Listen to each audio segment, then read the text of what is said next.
अस्सलाम वालेकुम, welcome to my channel spicy foods kitchen. आज मैं आपके साथ खिचड़ी की रेसिपी शेयर करने वाली हूँ, जिसे बनाना बहुत ही आसान है। चलें तो बिस्मिल्लाह करते हैं। वीडियो को पूरा देखने से पहले मेरे चैनल को सब्सक्राइब कर लें। खिचड़ी बनाने के लिए हमें जिन चीज़ों की ज़रूरत है: 1 पाव मूंग की दाल, जिसे मैंने रात को अच्छी तरह धोकर भिगो दिया था। चावल मैंने लिए हैं आधा किलो, जिनको मैंने 1 घंटा पहले भिगो कर रख लिया था। जीरा 1 चम्मच, प्याज 1 कप, अदरक लहसुन का पेस्ट 1 चम्मच, काली मिर्च 1 चाय का चम्मच, नमक 1 चम्मच। अब मैं कढ़ाई में 1 कप ऑयल डाल लूंगी। जब ऑयल थोड़ा गर्म होगा तो इसमें जीरा और काली मिर्च डाल दूंगी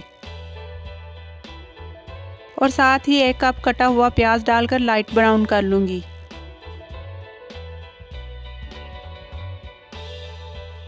एक चम्मच अदरक लहसुन का पेस्ट डाल दूंगी। जब प्याज थोड़ा लाइट ब्राउन हो जाए तो इसमें 3 गिलास पानी और साथ ही साबुत मूंग की दाल डाल दूंगी और लास्ट में नमक डालकर बॉयल आने तक कवर कर दूंगी।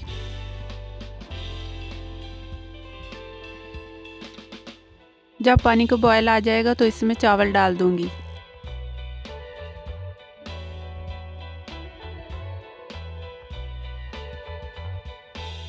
इसको मैं कवर कर दूंगी ताकि चावलों का पानी ड्राई हो जाए।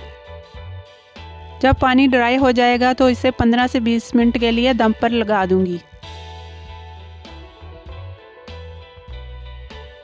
तो तैयार है हमारी खिली खिली खिचड़ी की रेसिपी।